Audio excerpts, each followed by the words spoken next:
आपलं सगळं जे हिंदूंचं अस्तित्व आहे ते गायीच्या जीवावर आहे. आपल्या रक्तात आलेल्या थेंबा थेंबामध्ये गायीच्या दुधाचा वाटा आहे आणि आपल्या घरातले भरलेले धान्याचे कोठार त्यामध्ये सुद्धा गोमातेचा वाटा आहे. आणि दुर्दैवानं परकीय आक्रमणकर्त्यांनी जेव्हा या हिंदुस्थानावर आक्रमण केली तेव्हा त्यांनी पहिल्यांदा अभ्यास केला की हे जास्त गुरगुर कुणाच्या जीवावर करतात. उत्तर मिळालं यांची शेती चांगली पिकती. शेती कशामुळे चांगली पिकती? पुन्हा उत्तर मिळालं गायीचं दूध पिऊन शेतकरी ताकदवान होतो आणि गायींपासून निर्माण झालेले बैल यांच्या शेताची मशागत करतात. म्हणून परकीय आक्रमणकर्त्यांनी पर्यायानं परधर्मीयांनी या घुसखोरांनी पहिला सुरा जर कोणावर चालवला तर तो गायींवर चालवला.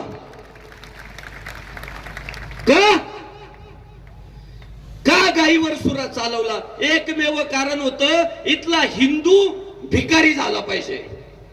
आणि आमच्या साधू संतांनी कधीच सांगून ठेवलं एरवी तरी कृषी जिने गोधने राखो निवर्तने.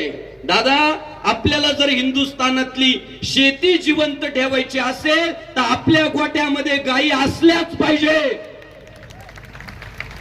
आपल्या शेतामध्ये वर्षातून एकदा गायीचं शेण आणि गोमूत्र पडलंच पाहिजे तर या हिंदुस्थानातली शेती जिवंत राहणार आहे. आणि या परधर्मीयांनी परकीय आक्रमणकर्त्यांनी पहिला सुरा चालवला गायीवर. गाय संपवण्यासाठी शर्तीचे प्रयत्न केले आणि जसे जसे आपण जागृत झालो की अरे आपली गौ माता कापली जातीये, गाव विश्वस्य मातर, हिंदू धर्मानं का गायीला माता सांगितलं?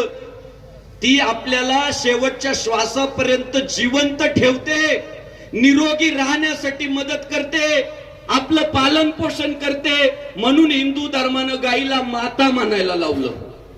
आणि जेव्हा आपल्या हिंदुस्थानाच्या लक्षात आलं की परकीय आक्रमणकर्ते आपल्या गायी कापताय आणि एक चळवळ उभी राहिली महाराष्ट्राच्या मातीत 400 वर्षापूर्वी की आता या परधर्मीयांच्या हातून, या परकीय आक्रमणकर्त्यांच्या हातून पुन्हा आपला महाराष्ट्र मुक्त करायचा आहे, हिंदुस्थान मुक्त करायचं आहे. आणि हिंदवी स्वराज्य संस्थापक छत्रपती शिवाजी महाराजांच्या रूपानं भगवा ध्वज हातात घेऊन हर हर महादेवची गर्जना करीत या महाराष्ट्राच्या मातीत एक चळवळ उभी राहिली. रायरेश्वराच्या मंदिरामध्ये हिंदवी स्वराज्य स्थापन करायचं अशी शपथ घेतली गेली. आणि मी आपल्याला सांगतो शपथ घेतल्यानंतर छत्रपती शिवाजी महाराजांनी पहिली मोहीम जर महाराष्ट्राच्या मातीत काय राबवली तर गायी कापणाऱ्या कसायांचे हातपाय तोडायचं काम केलं.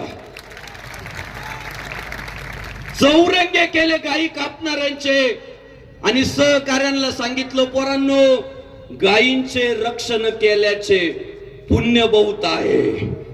सगळ्या सहकार्यांना सांगितलं की आपण जर गायींचं रक्षण केलं तर त्याचं पुण्य फार मोठं आहे. आणि दुसऱ्या तिसऱ्या कोणालाच विचारायची गरज नाहीये, इतिहास साक्ष आहे. अहो परकीयांचं लांगुल चालन करण्यामध्ये मोठी मोठी माणसं व्यस्त झाली होती. कोणी म्हणायचं मी औरंग्याचा बूट चाटला, कोणी म्हणायचं मी आदिलशहाचा पाय चाटला. अहो चाटाचाटीमध्ये पुरुषार्थ वाटायला लागला होता. पण मुठभर मावळ्यांना घेऊन हिंदवी स्वराज्य संस्थापक छत्रपती शिवाजी महाराजांनी भगवा ध्वज फडकवून दाखवला आणि रायगडावरती 32 मन सुवर्ण सिंहासन उभं राहिलं. जय घोष झाला, जय भवानी.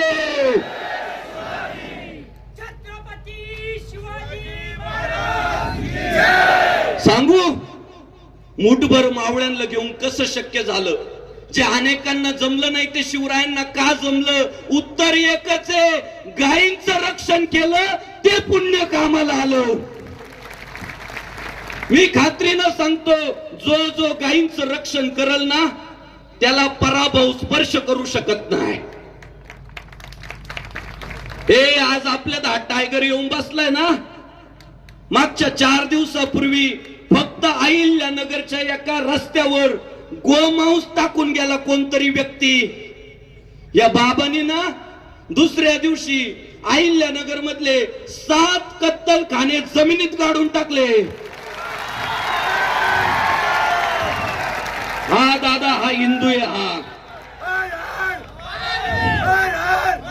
म्हणून मी म्हणूनच सांगतोय की संग्राम दादा जगताप अहिल्यानगर पुरता मर्यादित राहिला नाहीये. महाराष्ट्रातल्या तमाम हिंदुत्ववाद्यांचा तो आधारस्तंभ झालाय. अहो, नाही पुण्य कमी पडू शकत. जीवाची बाजी लावतील आमचे हिंदू. आमची गाय जर एखादं वाचवत असेल ना, आम्ही हेच म्हणणार, लाख मेले तरी चालतील, लाखांचा पोशिंदा जगला पाहिजे, हेच म्हणणार. पण दुर्दैव तुम्हाला सांगतो, छत्रपती शिवाजी महाराजांनी गाय वाचवली, पण आज कायद्याचं राज्य असून आपण गाय वाचवू शकत नाहीये. म्हणून आम्हाला मदत मागावी लागते सरकारकडं की आमचं काहीतरी बघा. मी तुम्हाला सांगतो, आपण जर गाय वाचवण्यात यशस्वी झालो ना, सरकारला शेतकरी म्हणल तुम्हाला काय मदत पाहिजे सांगा. अरे जय जवान जय किसान ज्या देशाची घोषणा आहे, सगळ्यात श्रीमंत जर इथला शेतकरी होता तर आज त्याच्यावर ही वेळ का आली? एकमेव आपल्याला गाईचा म्हणजे देवाचा तळतळाट लागला. अरे देवानं सुद्धा कंस पाडायच्या आधी ना गायींचं शेण उचललं, तेव्हा कंस पाडला. कंसासारखा राक्षस पाडायला देवाला सुद्धा गोमातेची सेवा करावी लागले. आणि आज आपण गो सेवा करण्यामध्ये, गोरक्षण करण्यामध्ये कमी पडतोय, नाही वाचवू शकत आपण. आणि त्यातली त्यात काय झालं माहितीये का, आमची जी प्रशासनात हिंदू पोरं भरती झाले ना, या प्रशासनात भरती झालेल्या पोरांच्या आई बापाने ना त्यांना एबीसीडी शिकवली, 0 to 100 शिकवलं, पण हिंदू धर्माचं शिक्षण देण्यात कमी पडले. अहो, प्रशासकीय क्षेत्रामध्ये जर एखादा परधर्माचा अधिकारी असला ना, असली हिंदूंची मारित राहतो ना, सारखी मारित राहतो हिंदूंची. आणि मग आपण खासगीत विचारलं का बरं आमच्यावर अन्याय करता? नाही, आमच्या धर्मानं सांगितलंय फक्त आमचा धर्म राहिला पाहिजे, बाकीचे सगळे संपले पाहिजे. अरे ते प्रशासकीय क्षेत्रात गेले तरी त्यांचा धर्म काटेकोरपणे पाळतात. सगळ्या पोलीस अधिकाऱ्यांना सांगतो, मान्य आहे तुम्ही कायदा सुव्यवस्थेचं रक्षण करताय, प्रशासकीय जबाबदारी पार पाडताय, पण माझ्या भावांनो, आपण जेव्हा मरू ना तेव्हा आपल्याला PI, PSI, SP म्हणून नाही जाळणार, हिंदू म्हणून जाळणार. आपल्या सगळ्यांना हिंदू म्हणून जाळणार फक्त. आणि आपल्या प्रेताला आहे ना, आपल्या प्रेताला खांदे द्यायला जिहादी नाही येणार आहे, आपले हिंदू बांधव येणार आहे.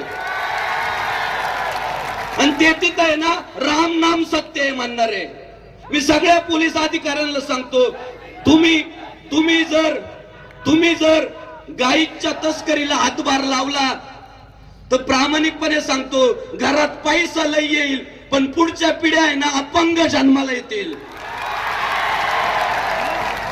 खरं सांगतो, केले कर्म झाले त्याची भोग आले, उपजले मेले ऐसे किती. कर्म माणसाला चुकत नाही. आणि त्यातली त्यात धर्मविरोधी आमचे तुकाराम महाराज म्हणतात, धर्माचे पालन करणे पाखंड खंडन, धर्मरक्षा वयासाठी करणे अटी आम्हासी. अरे आपल्या छत्रपती संभाजी महाराजांनी तुम्ही काय तालुका जिल्हा गाव घेऊन बसले, अख्खा महाराष्ट्र होता ताब्यात, उभ्या महाराष्ट्राचा राजा होता, पण फक्त हिंदू धर्मासाठी 40 दिवस औरंग्याच्या हातून स्वतःचे अवयव तोडून घेतले, पण हिंदू धर्माशी फितुरी नाही केली.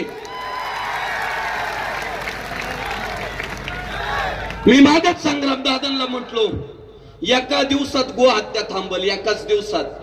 आणि ती घमेट, ती ताकद जर महाराष्ट्राच्या मातीत जर कोणात आहे तर महाराष्ट्र पोलिसांमध्ये. साहेब, नाद करायचा नाही महाराष्ट्र पोलिसांचा. काल परवा हिंदू हृदय सम्राट बाळासाहेब ठाकरे यांच्या पत्नी मीनाताई, यांच्या पत्नी स्वर्गीय उभ्या महाराष्ट्राचं दैवत मीनाताई ठाकरे यांच्या पुतळ्यावर कोणीतरी रंग फेकून गेलं.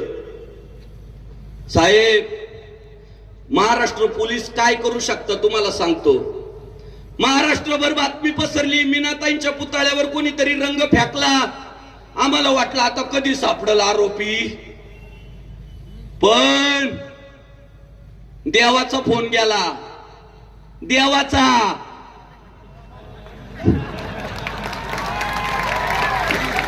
कारण देवानं 2 दिवस आधी तिथं लय बेकार भाषण केलं होतं.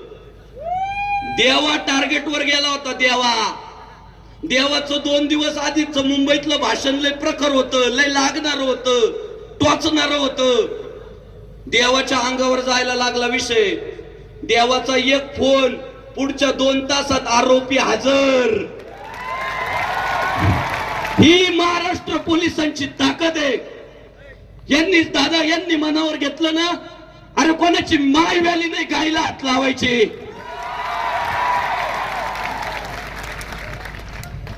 यांच्या हातात आहे सगळं. आणि म्हणून मी संग्राम दादांना सांगतो, संतोष भाऊ दानवे कुठं बसले, आमदार साहेब दोघांना पण सांगतो, मागच्या काळामध्ये तुम्ही अधिवेशनात मुद्दे घेतले की वारंवार जो गायीची तस्करी करतोय, गो हत्येच्या गुन्ह्यात सापडतोय, त्याच्यावर मोक्का अंतर्गत कारवाई करा अशी संग्राम दादांनी मागणी केली होती. आज पुन्हा तुमच्या दोघांच्या चरणी एक विनंती करतो की पुढच्या अधिवेशनामध्ये एक मागणी करा हिंदू धर्मासाठी, ज्या गावात गाय कापली जाईल तिथल्या पोलीस अधिकाऱ्यावर सुद्धा कारवाई